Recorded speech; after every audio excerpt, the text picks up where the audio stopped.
Mes mains tremblaient en tenant le téléphone contre mon oreille. Depuis la voiture garée à une demi-rue de distance, je pouvais voir les lumières dorées illuminant mon jardin, entendre la musique qui résonnait depuis ma terrasse, observer les silhouettes de 120 personnes trinquant dans ma maison d'Annecy.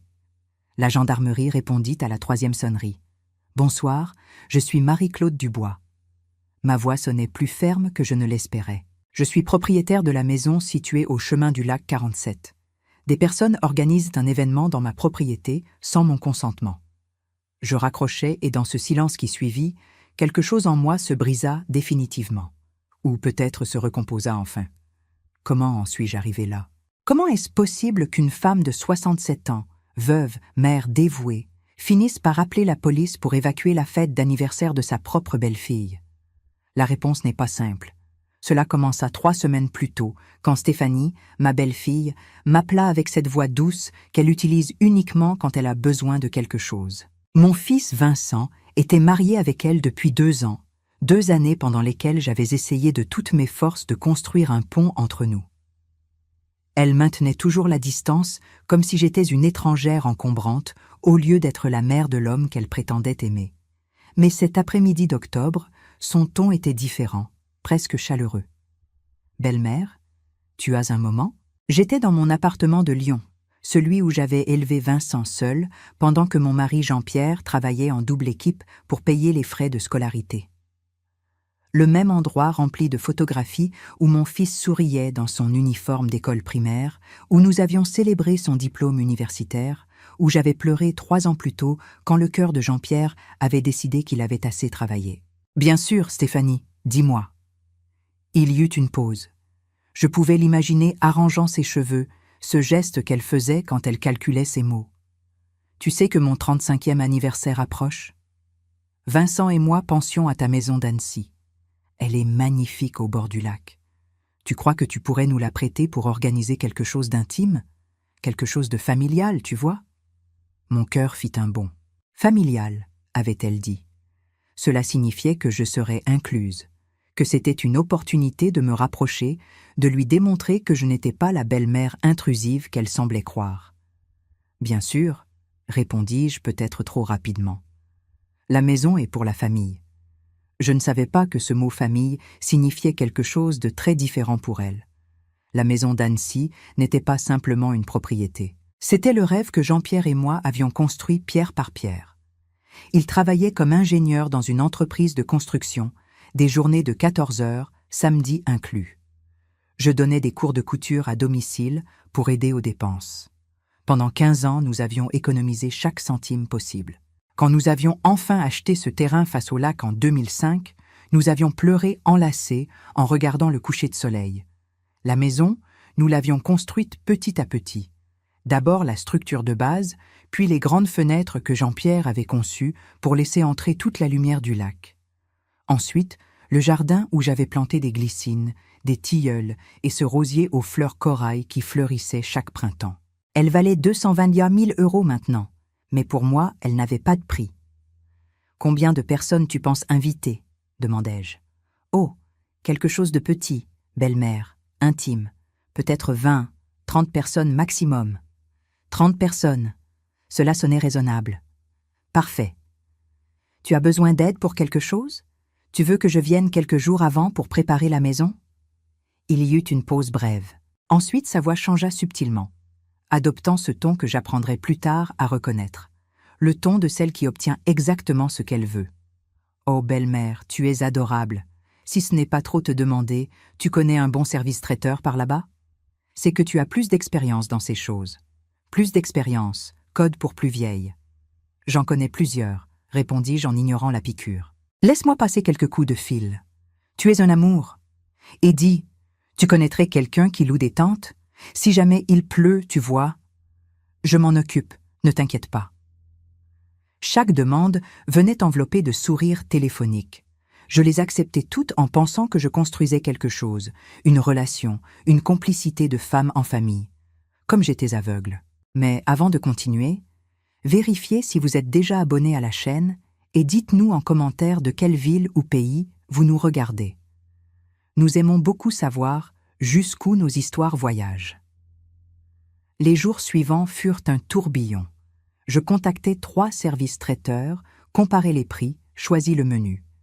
Quiche Lorraine, poulet rôti, gratin dauphinois, rien de trop sophistiqué mais savoureux, de la vraie cuisine. Ensuite, les tentes. Stéphanie voulait du blanc, élégant. Je les trouvais. 3 grandes tentes, structure métallique, rideaux de gaz, 900 €. Les fleurs furent plus compliquées. Pas trop classiques, avait-elle dit. J'engageai une fleuriste de Chambéry qui travaillait avec des roses corail, des hortensias blancs et du feuillage vert foncé. Tout s'additionnait, mais je ne comptais pas encore.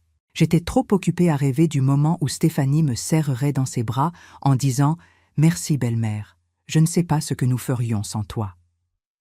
Le vendredi précédant l'événement, je conduisis les 2 heures depuis Lyon jusqu'à Annecy avec mon break chargé de produits de nettoyage, draps propres et 3 valises. Quand j'ouvris la porte principale, l'odeur de renfermé me frappa. La maison n'avait pas été utilisée depuis 3 mois. Les fenêtres avaient cette pellicule de poussière que laisse le temps. Les toiles d'araignée décoraient les coins du plafond et le jardin était négligé, les glycines poussant sans contrôle et les feuilles sèches couvrant la pelouse. Je retroussai mes manches et commençai. D'abord je balayais, puis je lavais les sols, nettoyais les fenêtres une par une avec du vinaigre et du papier journal comme ma mère me l'avait appris. Je secouais les rideaux, aérais les pièces, changeais les draps des 4 chambres. Mes genoux protestaient chaque fois que je me baissais, mais je continuais. Le jardin fut le plus dur. Je taillais les glycines, ratissais les feuilles, coupais l'herbe avec la vieille tondeuse qui grinçait à chaque tour.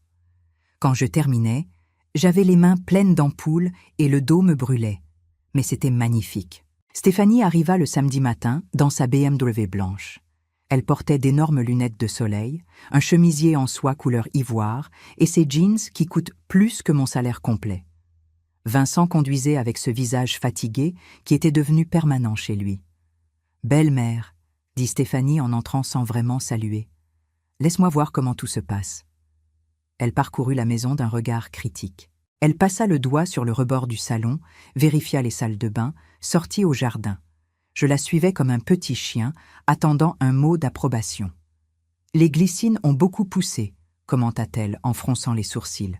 « Ça donne un air rustique, mais bon, il n'y a plus le temps de changer ça. » Rustique. Les glycines que j'avais plantées de mes mains il y a 15 ans étaient rustiques.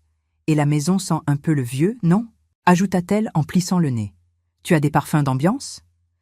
Vincent ne me regarda même pas. Il était collé à son téléphone en train d'écrire des messages. « Je vais acheter des bougies parfumées au village », répondis-je en avalant l'humiliation. « Parfait. À la lavande ou vanille.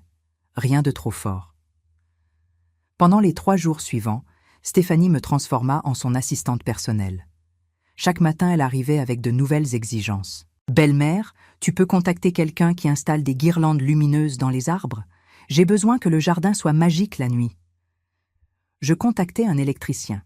Il installa des centaines de petites lumières blanches dans les tilleuls et les saules pleureurs. 600 €. Et le système son ? Nous avons besoin de quelque chose de professionnel, pas n'importe quelle enceinte. Je louai un équipement complet. Console, enceinte, micro sans fil. 400 €. Les tables. Oh, belle-mère, tu crois qu'on pourrait avoir des nappes en lin ? Celles en plastique font tellement commun. J'achetai 15 nappes blanches en lin dans un magasin du centre d'Annecy. 300 €. Chaque dépense, je la payais. Stéphanie n'offrit jamais un centime. Elle supposait que je le faisais avec plaisir, que c'était ma contribution au bonheur de mon fils. Et peut-être l'était-ce, ou peut-être étais-je une idiote essayant d'acheter de l'affection. Le mardi arrivèrent les tentes. 3 structures blanches élégantes se dressèrent dans mon jardin avec des rideaux de gaz qui ondulaient avec la brise du lac.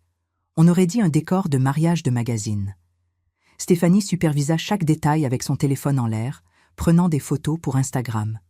Je la vis publier une histoire, en train de préparer quelque chose de magique. Aucune mention que c'était ma maison. Aucun remerciement. Le mercredi arrivèrent les fleurs. Rose corail, hortensia blanc, eucalyptus.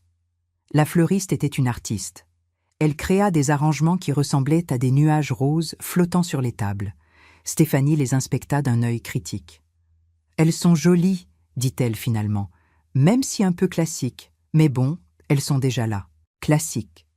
Encore ce mot. Je suis contente qu'elles te plaisent, mentis-je en souriant. Ce soir-là, pendant que je préparais le dîner dans la cuisine, j'entendis Stéphanie parler au téléphone sur la terrasse. Sa voix traversait la fenêtre ouverte. « Non, tout est réglé. »« Oui, la maison est divine. Bon, elle est un peu rustique, mais avec la décoration, ça camoufle. La vieille dame s'est mise au travail en vérité. La vieille dame. C'est ainsi qu'elle m'appelait quand je n'étais pas présente. Évidemment, ça ne m'a rien coûté, continua-t-elle en riant. C'est la maison de ma belle-mère. Elle s'est occupée de tout. J'ai juste supervisé.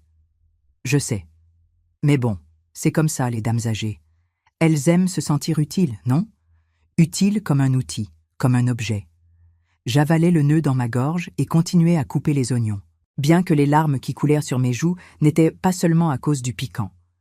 4 000 € dépensés jusqu'à présent entre les tentes, les fleurs, le système son, l'électricien, les nappes, les bougies et tous les produits de nettoyage. Et je n'étais qu'une vieille dame qui aimait se sentir utile. Le jeudi soir, 2 jours avant l'événement, Stéphanie réunit tout le monde dans le salon. Vincent, moi et le responsable du service traiteur. Elle étendit une liste imprimée sur la table basse. « Bien, révisons les derniers détails, » dit-elle d'un ton exécutif. Samedi, les invités arrivent à 18h. Le buffet ouvre à 19h. Toast à 20h. Le DJ commence à 21h. J'acquiesçais en mémorisant chaque détail de ma propre maison. « Combien de confirmations au final ?»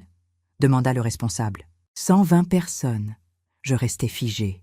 « 120 ?» répétai-je. « Je pensais que tu avais dit 30. » Stéphanie me regarda comme si j'étais idiote. « Oh, belle-mère, c'était l'estimation initiale. Mais tu sais comment sont ces choses.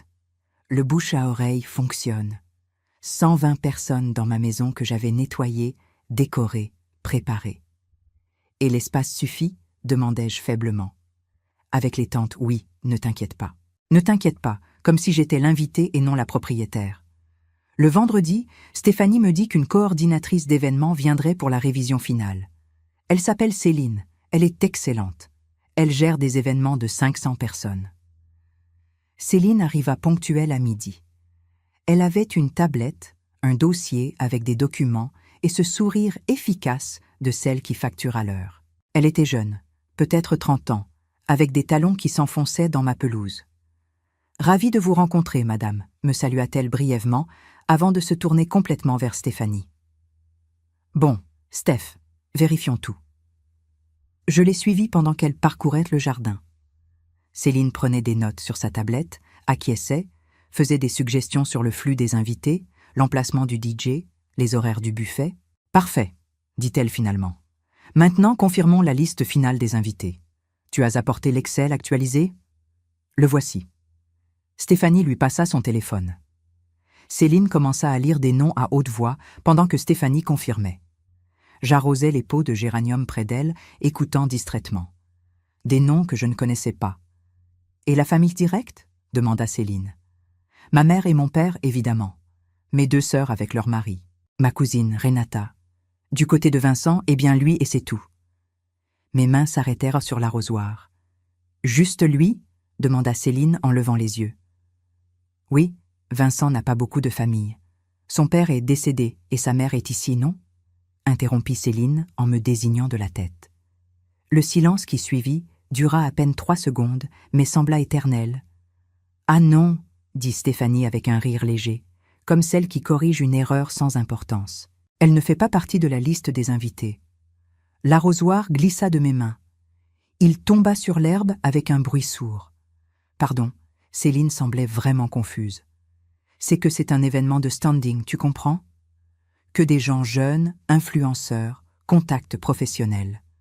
Madame a déjà rempli sa fonction en m'aidant avec la coordination. A déjà rempli sa fonction, comme si j'étais une employée temporaire. Mais Céline me regarda mal à l'aise. C'est la propriétaire de la maison. Non, oui, mais elle comprend. Stéphanie ne se retourna même pas pour me regarder. N'est-ce pas, belle-mère? Tu comprends que nous avons besoin d'une certaine ambiance, d'une certaine vibe? Ne le prends pas mal. Mais les gens qui viennent sont très spécifiques. Spécifiques, code pour jeune, code pour tu ne corresponds pas. Je restais là debout, avec les mains sales de terre, le chemisier taché de sueur, sentant quelque chose s'effondrer en moi. 120 personnes viendraient demain dans ma maison, la maison que j'avais nettoyée, décorée, préparée, la maison pour laquelle j'avais payé 4 200 € en tente, fleurs, système son et nappe en lin. Et je n'étais pas invitée. Je comprends, dis-je finalement d'une voix que je ne reconnus pas comme la mienne. Stéphanie sourit, soulagée. Je savais que tu comprendrais. Tu es un amour, belle-mère. Céline continuait à me regarder avec un mélange de pitié et de malaise. Elle fit semblant de vérifier quelque chose sur sa tablette. Bon, alors la liste reste à 120 personnes, dit-elle à voix basse. Parfait, répondit Stéphanie en rangeant son téléphone. Cet après-midi, je cherchais Vincent. Je le trouvais sur la terrasse en train de vérifier son ordinateur portable. Il travaillait dans une entreprise de marketing digital, toujours collé à l'écran. « Mon fils », ma voix sortit tremblante, « j'ai besoin de te parler. »« Dis-moi, maman », répondit-il sans lever les yeux. « C'est vrai que je ne suis pas invité à la fête ?» Ses doigts s'arrêtèrent sur le clavier. Il me regarda enfin. « Maman », soupira-t-il en fermant l'ordinateur. « C'est compliqué. Compliqué, Vincent. C'est ma maison. Je sais, mais Stéphanie a une vision spécifique pour son anniversaire. Elle veut quelque chose de sophistiqué avec ses gens. Ce n'est pas personnel. Pas personnel, répétai-je en sentant la colère commencer à remplacer la douleur. J'ai dépensé 4 200 € pour cet événement. J'ai travaillé comme une bête toute la semaine. Et ce n'est pas personnel? Maman, s'il te plaît, il se frotta les tempes. Ne fais pas de scandale. Comprends. Elle veut seulement les plus proches. Les plus proches. Mon fils venait de me dire que je n'étais pas des plus proches. Il me regarda avec ses yeux qui autrefois me voyaient comme son héroïne, la femme qui s'était occupée de lui quand il avait eu la varicelle à 6 ans, qui lui avait appris à faire du vélo, qui avait vendu les bijoux de ma grand-mère pour payer son université. Maintenant, il me regardait comme un obstacle. Ce soir-là, allongé dans ma petite chambre, j'écoutais Stéphanie et Vincent rire sur la terrasse. Ils trinquaient avec du vin, célébrant par anticipation. Je pris mon téléphone. Mes doigts tremblaient en cherchant dans les contacts. Je trouvais un numéro que j'avais enregistré il y a des années quand j'avais fait les démarches pour la maison. Gendarmerie nationale d'Annecy. Je l'enregistrai en numérotation rapide. Quelque chose en moi, quelque chose qui était resté endormi pendant 67 ans, se réveilla. Demain, pensai-je. Demain, nous verrons qui a rempli sa fonction. Je me réveillai à 5 heures du matin ce samedi. Mon corps ne pouvait plus prétendre dormir. J'avais passé la nuit à me retourner dans le lit avec l'estomac noué. Dehors, le lac s'éveillait dans le calme. Les tentes blanches brillaient de la rosée de l'aube. Tout était prêt pour la célébration, tout sauf mon cœur. Je préparais du café dans la cuisine silencieuse. Mes mains tremblaient en tenant la tasse. Je ne pouvais toujours pas accepter ce que j'avais entendu hier. Elle ne fait pas partie de la liste des invités. À quel moment suis-je devenu invisible pour mon propre fils? Vincent descendit après 7 heures, déjà douché et portant une chemise grise que je lui avais offerte pour son dernier anniversaire. « Mon fils, » commençai-je en posant la tasse sur la table, « j'ai besoin que tu me dises la vérité, sans mensonge, sans détour. » Il me regarda avec prudence. « La vérité? Sur quoi? Suis-je invité à cette fête ou non? » Le silence s'allongea.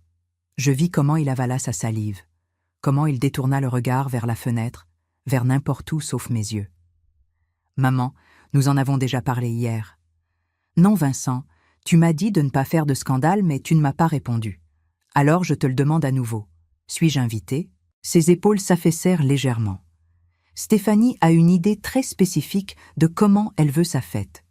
Et dans cette idée, il n'y a pas de place pour la propriétaire de la maison. Ce n'est pas comme ça, maman. Ne le prends pas personnellement. Que je ne le prenne pas personnellement. Ma voix monta sans que je puisse la contrôler. Vincent, cela fait 1 semaine que je travaille comme une folle. J'ai dépensé 4 200 €. 4 200 € de mes économies. Et tu me dis de ne pas le prendre personnellement? Il se frotta le visage des deux mains. Maman, s'il te plaît, comprends. C'est son anniversaire, son jour spécial. Elle a le droit de décider avec qui elle le célèbre. Dans ma maison, répétai-je, en sentant chaque mot sortir comme une pierre. Ou as-tu déjà oublié à qui appartient cette propriété? Bien sûr que non. C'est pour ça que nous te remercions. Remercier en m'excluant. Stéphanie veut quelque chose d'exclusif, maman, sophistiqué. Seulement des gens de son cercle, des contacts importants, des influenceurs. Et je ne corresponds pas au profil. Je n'ai pas dit ça. Tu n'as pas eu à le dire. Plus tard, en fouillant dans le salon, je trouvai un dossier avec des documents. À l'intérieur, il y avait une demande d'autorisation pour événement dans une maison particulière que Stéphanie avait remplie pour la mairie. Dans l'espace du domicile du bien immobilier figurait l'adresse correcte, chemin du Lac 47. Mais dans l'espace du propriétaire responsable de l'événement, ce n'était pas mon nom. C'était écrit Stéphanie Dubois. Résidence personnelle. Ma maison était sa résidence personnelle. Je sortis mon téléphone et envoyai un message à Maître Lefebvre, mon avocat. « Maître, j'ai besoin de vous consulter sur quelque chose d'urgent. » Il répondit en 2 minutes. « Bien sûr, Madame Dubois, de quoi avez-vous besoin ?» Je lui expliquai tout. La fête, l'exclusion, le document falsifié où Stéphanie se présentait comme propriétaire. Sa réponse fut immédiate. « C'est frauduleux. Et si elle utilise votre propriété pour un événement sans votre consentement explicite par écrit, techniquement, ils sont en situation de violation de domicile. Vous avez signé quelque chose autorisant cet événement? Non, écrivis-je. Rien par écrit. Alors vous avez tout à fait le droit de retirer l'autorisation verbale à n'importe quel moment, même pendant l'événement. Avez-vous besoin que je rédige quelque chose? Je restais à regarder cette question. J'ouvris Instagram et cherchai le profil de Stéphanie. Ce que je vis me coupa le souffle. Sa dernière publication d'il y a 2 heures était une photo des tentes montées dans le jardin. La légende disait en train de préparer ma maison de rêve pour célébrer la vie. Ma maison. Les commentaires étaient des centaines. Quelle belle maison tu as.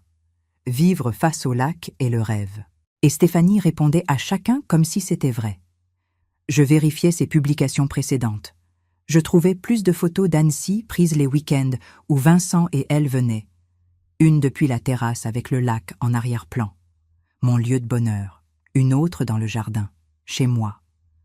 Pour ses 32 000 abonnés, cette propriété était la sienne. À 18h10, les premières voitures commencèrent à arriver. Une BMW grise, une Audi noire, une Mercedes blanche. Les gens descendèrent de leur voiture avec des robes élégantes, des talons qui s'enfonçaient dans mon gravier. Stéphanie les recevait à la porte avec un sourire radieux. Je sortis mon téléphone et ouvris l'application Notes. J'écrivis tout ce que j'avais dépensé. Tente 900 €, fleurs 1150 €, système sont 400 €, électricien pour lumière 600 €, nappe en lin 300 €, bougies parfumées et décoration 200 €, produits de nettoyage 150 €, service de jardinage supplémentaire 250 €, essence et péage 150 €. Total 4 200 €.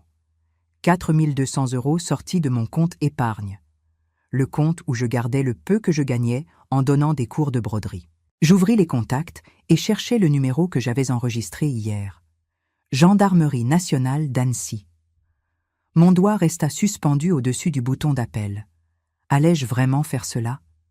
Je fermai les yeux et vis le visage de Jean-Pierre. Je le vis sourire le jour où nous avions signé l'acte de propriété de cette maison. Je le vis peindre les murs avec une salopette tachée. Je le vis planter le premier rosier dans le jardin. « C'est notre maison, Marie-Claude. » Sa voix résonna claire dans ma mémoire. « Personne ne va nous l'enlever. » J'ouvris les yeux.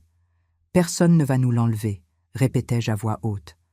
Je démarrai la voiture et la conduisis lentement vers ma maison. Je la garai à l'entrée. Que voine que la propriétaire était revenue. À 19h, ma maison était une carte postale de magazine. Depuis ma voiture, je pouvais tout voir avec une clarté douloureuse. Les tentes brillant comme des phares dans l'obscurité, les silhouettes des gens se mouvant entre les tables, le reflet des lumières dansant sur l'eau du lac. 120 personnes. Peut-être plus. Elles continuaient d'arriver. La musique monta de volume. J'entendais des fragments de conversation. Incroyable cette maison. Tu as vu le lac? Stéphanie a un goût exquis. Personne ne mentionnait que la propriétaire de cette incroyable maison était assise dans sa voiture à une demi-rue, observant comme une intruse dans sa propre propriété. À 20h15, je vis Vincent sortir sur la terrasse avec un microphone sans fil. La musique baissa. Les gens commencèrent à former un demi-cercle. Je montai un peu le volume du téléphone et ouvris la caméra pour enregistrer. Bonsoir à tous. La voix de mon fils sonnait joyeuse, détendue. Merci d'être venu célébrer la femme la plus importante de ma vie. Chaque mot était un coup de poignard. Stéphanie, mon amour. Elle apparut à ses côtés, radieuse dans une robe couleur champagne qui avait dû coûter une fortune.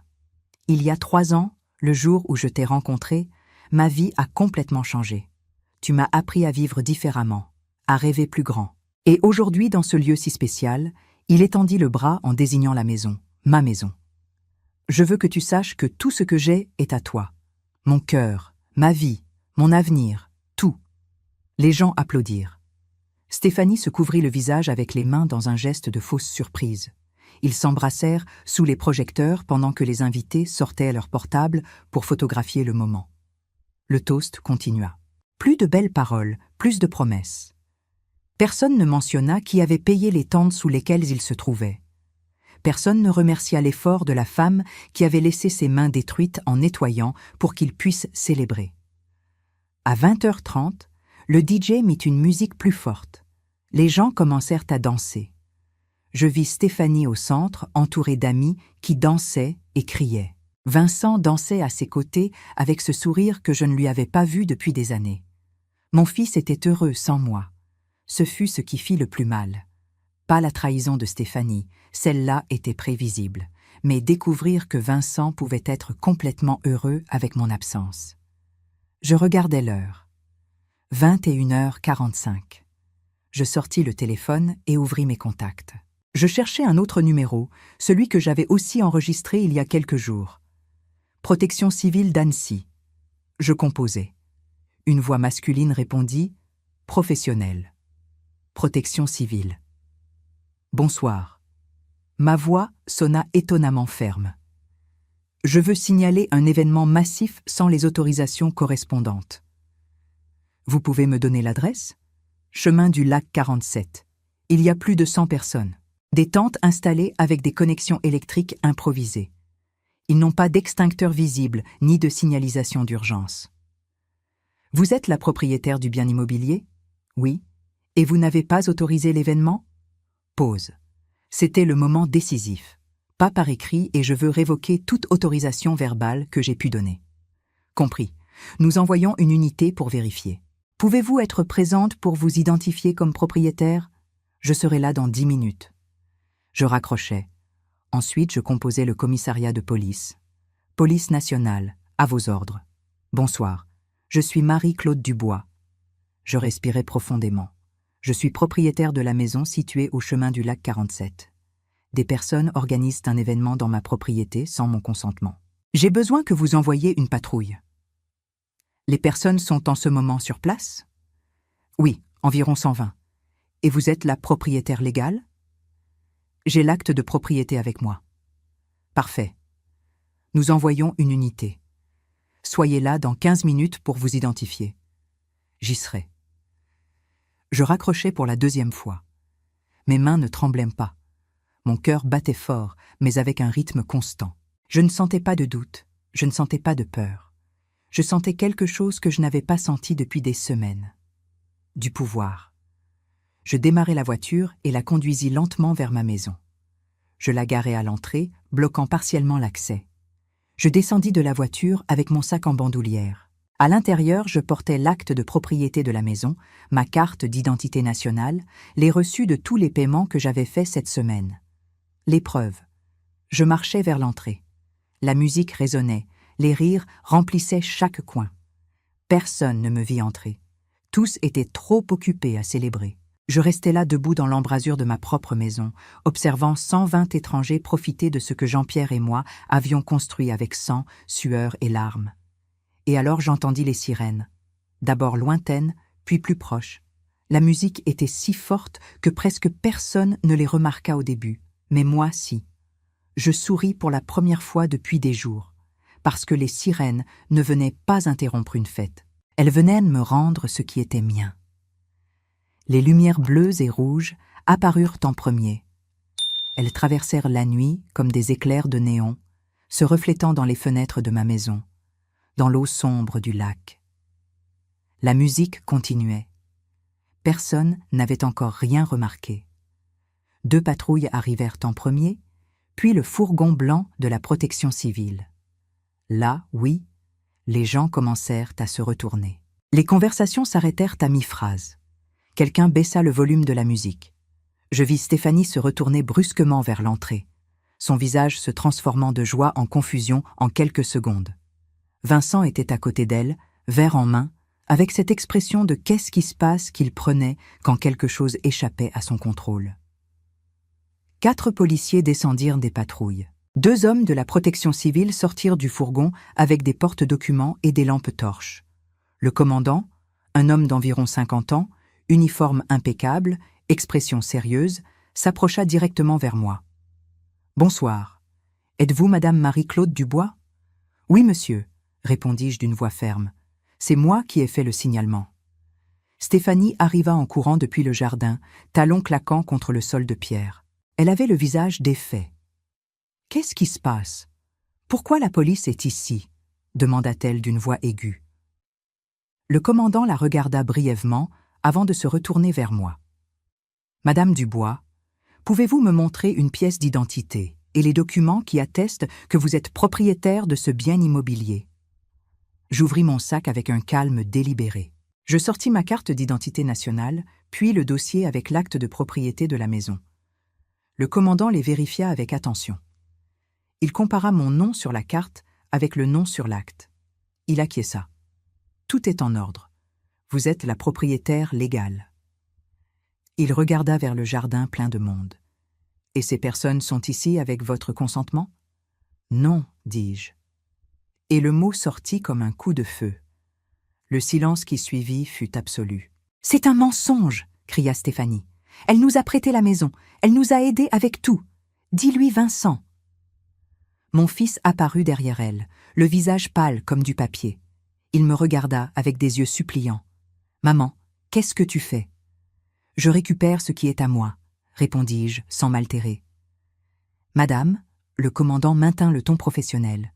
« Vous avez donné une autorisation verbale pour cet événement ?»« Je l'ai retirée, » déclarai-je. « Il y a 1 heure, j'ai appelé pour informer que je révoquais toute autorisation verbale.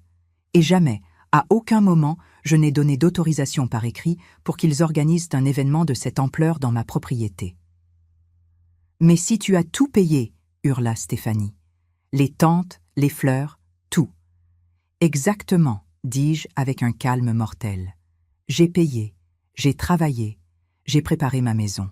Et vous m'avez exclu de la célébration. Vous m'avez dit que je ne correspondais pas au profil de l'événement. » Les murmures commencèrent parmi les invités. Des portables sortirent de sacs et de poches. Les gens commençaient à filmer. Vincent fit un pas vers moi avec les mains tendues. « Maman, s'il te plaît, ne fais pas ça. Parlons, mais pas ici. Pas comme ça. »« Non, comme ça ?» répétai-je. « Comment voulais-tu que je le fasse, Vincent ? En attendant que vous décidiez de m'inclure dans ma propre maison ? Ce n'est pas juste. » Stéphanie s'approcha avec les poings serrés. « J'ai travaillé des mois à organiser ça. C'est mon anniversaire. »« Dans ma maison, » l'interrompis-je. Je sortis un autre papier de mon sac, que tu as d'ailleurs présenté à la mairie comme ta résidence personnelle. Je montrai le document que j'avais trouvé, celui qui avait son nom comme propriétaire responsable. Le commandant le prit et le lut avec une expression de plus en plus sérieuse. « Madame, » dit-il à Stéphanie, « est-il vrai que vous vous êtes présentée comme propriétaire de ce bien immobilier devant les autorités municipales ?» Stéphanie bégaya. « Je non, c'est que c'était plus facile pour les démarches. Cela constitue un faux en écriture publique, » déclara le commandant. « C'est un délit. Ce n'est pas un délit, c'est un malentendu. » Stéphanie se mit à pleurer. Des larmes de mascara coulaient sur ses joues, parfaitement maquillées. Les hommes de la protection civile s'approchèrent à ce moment. « Commandant, nous avons vérifié les installations », rapporta l'un d'eux. Il y a plus de 100 personnes dans un espace sans les autorisations requises. Il n'y a pas assez d'extincteurs. Les connexions électriques sont provisoires et dangereuses. La sortie de secours est bloquée par une des tentes. « Avez-vous une autorisation de la protection civile pour cet événement ?» demanda le commandant à Stéphanie. Elle secoua la tête en sanglotant. « L'événement doit être suspendu immédiatement », décréta l'homme de la protection civile. « Et une contravention sera dressée. L'amende est de 2250 €. 2250 €. Je vis Stéphanie chanceler. Vincent dut la soutenir par le bras. « Non, nous n'avons pas cet argent », murmura-t-elle. « De plus, » continua le commandant en se tournant vers les invités, « si la propriétaire du bien immobilier demande que tout le monde se retire, vous devez le faire immédiatement. Sinon, vous seriez en situation de violation de domicile. » Certains invités rangeaient déjà leurs affaires.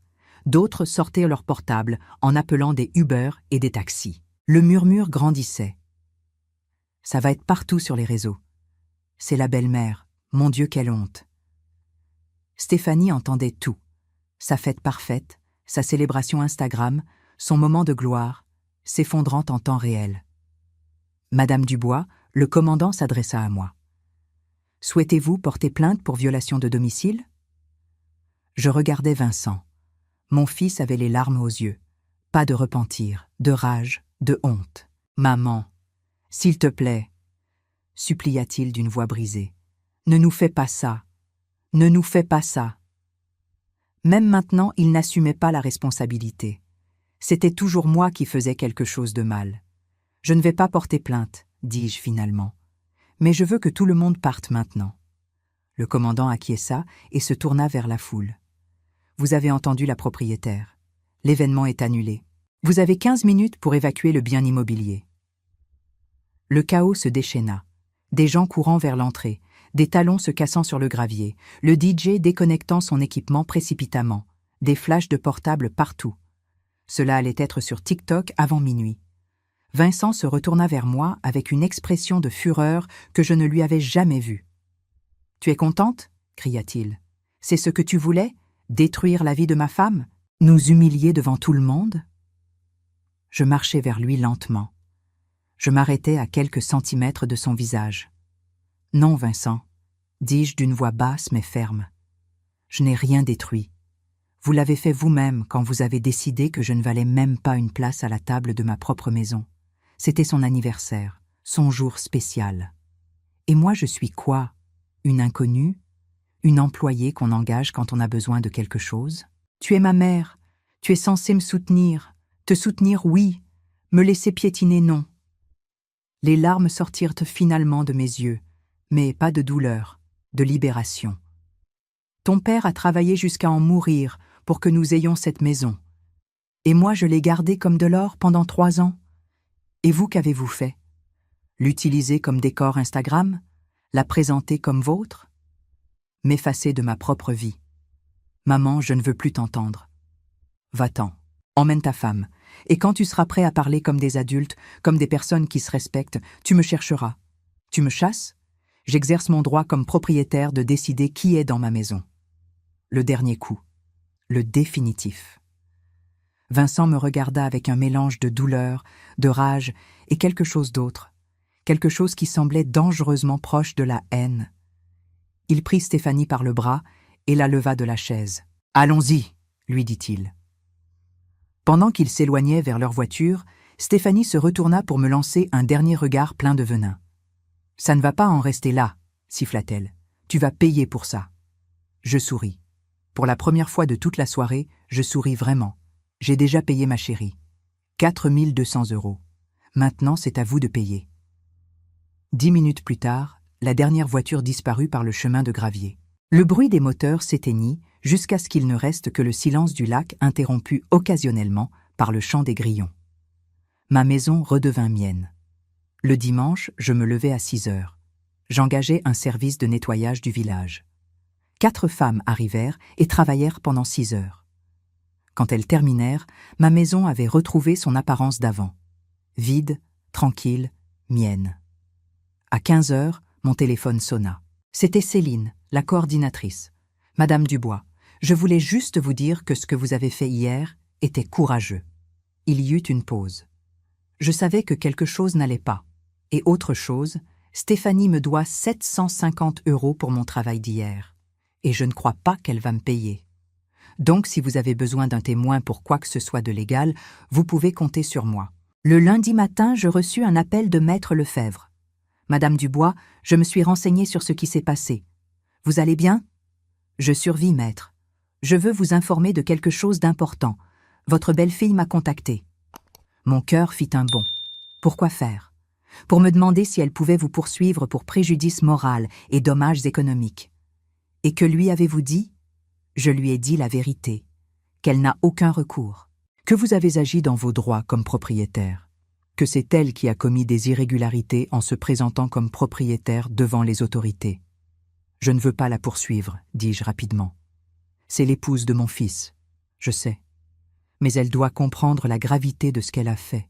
C'est pourquoi je lui ai recommandé de chercher un arrangement avec vous, à l'amiable, civilisé. Un arrangement? Qu'elle vous rembourse ce que vous avez dépensé. Qu'elle signe un document reconnaissant que la maison est à vous et qu'elle ne se présentera plus jamais comme propriétaire. Et qu'elle offre des excuses formelles. Je m'assis sur la terrasse avec une tasse de café. Le lac était calme. Des oiseaux volaient bas, effleurant l'eau. Jean-Pierre et moi avions l'habitude de nous asseoir ici les dimanches matins en planifiant l'avenir. Quand Vincent aura des enfants, disait-il, ils vont adorer venir ici. Ils vont nager dans le lac, ils vont courir dans le jardin. Cette maison sera remplie de rires de petits-enfants. Des petits-enfants que je ne connaîtrai peut-être jamais maintenant. Cela en avait-il valu la peine? Je regardais autour de moi. Ma maison, mon jardin, mon lac. Oui, 1000 fois oui. Parce que cette nuit-là, quand les patrouilles étaient arrivées avec leurs lumières bleues et rouges se reflétant dans le lac, quand la musique s'était arrêtée brusquement et que 120 invités étaient restés avec leurs verres à mi-chemin de leurs lèvres, j'avais finalement récupéré quelque chose de plus important que ma maison. J'avais récupéré ma dignité. Si cette histoire a touché votre cœur, répondez ici dans les commentaires. À ma place, qu'auriez-vous fait? N'oubliez pas de regarder la prochaine vidéo qui apparaît sur votre écran. Elle apporte un rebondissement surprenant et émouvant qui vous captivera du début à la fin.